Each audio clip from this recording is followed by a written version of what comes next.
Hello বন্ধুরা, study motivation YouTube চ্যানেলে তোমাদের সকলকে স্বাগত। আজকে আমি তোমাদের ক্লাস 3 বাংলা বইয়ের দেশের মাটি কবিতাটির অনুশীলনের সমস্ত প্রশ্নোত্তর করিয়ে দেব, তাই ভিডিওটি সম্পূর্ণ মনোযোগ সহকারে দেখো। এর আগেও আমি তোমাদের গল্প ও অনুশীলনের প্রশ্নোত্তরগুলো করে দিয়েছি। ভিডিও ডেসক্রিপশনে লিংক দেওয়া আছে এবং প্লেলিস্টও করে দেওয়া আছে, সেখান থেকে দেখে নিও। 1 নম্বর, নিচের প্রশ্নগুলির 2-1 কথায় উত্তর দাও। 1-এর 1 দাগ, তোমার দেশ কোনটি? উত্তর, আমার দেশ ভারতবর্ষ। 1-এর 2 দাগ, সেই দেশটি কেমন? উত্তর, সেই দেশটি খুবই সুন্দর। 1-এর 3 দাগ, দেশে থাকতে কবির কেমন লাগে?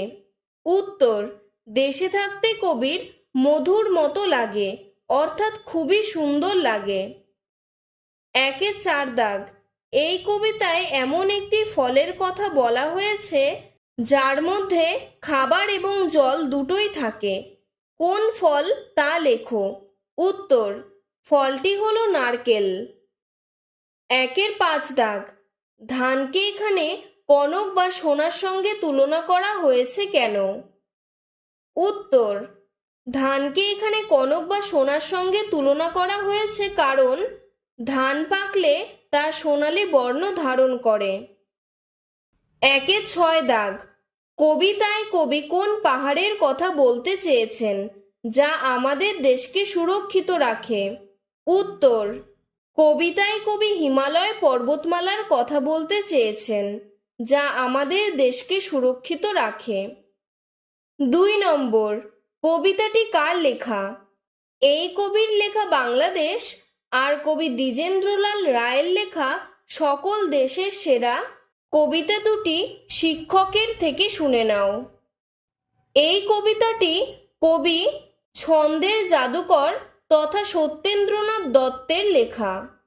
এই কবির লেখা বাংলাদেশ এবং কবি দ্বিজেন্দ্রলাল রায়ের লেখা সকল দেশের সেরা কবিতা দুটি তোমরা তোমাদের শিক্ষকের কাছ থেকে জেনে নেবে।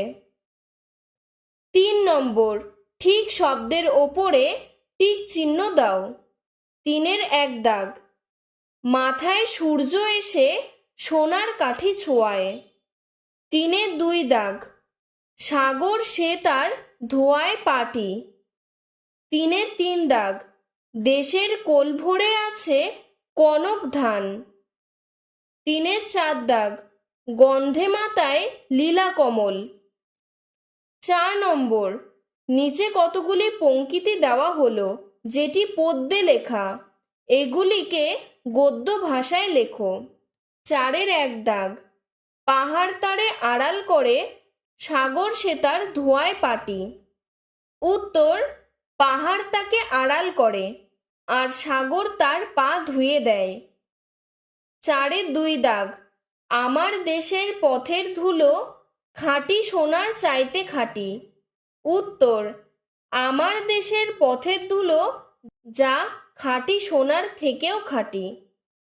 4-এর 3 দাগ, সেজে গো নীলপদ্ম আখি সেই তোরে নীলকণ্ঠ পাখি। উত্তর, সেই নীলকণ্ঠ পাখি যার চোখটা নীল পদ্মের মতো। 5 নম্বর, কবিতাটির প্রতি পংক্তির শেষে যে শব্দগুলি কবি ব্যবহার করেছেন তাদের মধ্যে অনেক ক্ষেত্রেই মিল রয়েছে। এই মিলে যাওয়া শব্দগুলিকে খুঁজে বের করে লেখো। মাটি এবং খাঁটি, ভরা ও হাড়। উত্তর হবে এসে হেসে। কাঠি পাটি, মাথায় মাতায়, আঁখি পাখি। 6 নম্বর, নিচের দেওয়া শব্দগুলির সঙ্গে মিলিয়ে নতুন নতুন শব্দ তৈরি করো। নীল, ঝিল, মিল, কিল। মনে, বনে, কনে, জনে। যায়, খায়, পায়, গায়। সোনা, বোনা, গোনা, নোনা। পানি, জানি, রানী, মানি। 7 নম্বর, শব্দযুগলের অর্থ পার্থক্য দেখাও। ধোয়া, ধোয়া কথার অর্থ পরিষ্কার করা। আর ধয় চন্দ্রবিন্দু ওকার অন্তস্থ একার ধোয়া কথার অর্থ কোনো কিছু আগুনে পোড়ানোর ফলে যে গ্যাস বেরোয়। পয়াকার টয়রসি, পাটি মানে দান। পয়াকার ওপরে কমা টি অর্থাৎ পা। ক্ষয়াকার টয়রসি, খাঁটি মানে কাজ করা। ক্ষয় চন্দ্রবিন্দু আকার টয়রসি, খাঁটি মানে বিশুদ্ধ। 8 নম্বর, যুক্তাক্ষর রয়েছে এমন 5টি শব্দ কবিতাটি থেকে খুঁজে নিয়ে লেখো। উত্তর: ক্লান্তি, অঙ্গ, জ্যোৎস্না, গন্ধে, লবঙ্গ। 9 নম্বর, কে কোন কাজটি করে লেখো। সূর্য সোনার কাঠি ছোঁয়ায়। পাহাড় আড়াল করে। সাগর পা ধুয়ে দেয়। নাগ পাহারা দেয়। বাঘ পাহারা দেয়। নীলকণ্ঠ পাখি সুখের বার্তা বয়ে আনে। 10 নম্বর, নিজের ভাষায় নিচের প্রশ্নগুলির উত্তর লেখো। 10-এর 1 দাগ, কবিতাটিতে দেশের রূপ বর্ণনায় কবি কোন কোন ফুলের নাম করেছেন। উত্তর: লীলাকমল, লবঙ্গ ফুল, বকুল, দোপাটি প্রভৃতি ফুলের নাম করেছেন। 10-এর 2 দাগ, সেই সব ফুল দেশকে কিভাবে সাজিয়েছে। উত্তর: লবঙ্গ ফুল পায়ের নূপুর হয়েছে। বকুল ও দোপাটি অঙ্গ সাজিয়েছে। লীলাকমল গন্ধে মাতায়। মৌল মালা তৈরি হয়। 10-এর 3 দাগ, দেশের প্রতি তোমার অনুভূতির কথা 4-5টি বাক্যে লেখো। উত্তর: প্রাচীনকাল থেকে আমাদের দেশ পৃথিবীর কাছে উন্নত সভ্যতার একটি উজ্জ্বলতম নিদর্শন। সুজলা সুফলা শস্য শ্যামলা আমাদের দেশ। জাতি ধর্ম বর্ণ নির্বিশেষে সকলে এখানে বাস করে।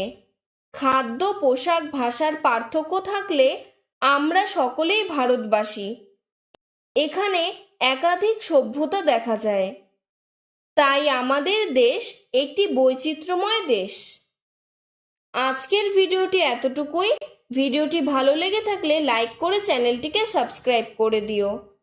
এর আগেও আমি তোমাদের গল্প ও অনুশীলনীর প্রশ্ন উত্তরগুলো করে দিয়েছি। ভিডিও ডেসক্রিপশনে লিংক দেওয়া আছে এবং প্লেলিস্টও করে দেওয়া আছে, সেখান থেকে দেখে নিও। ধন্যবাদ।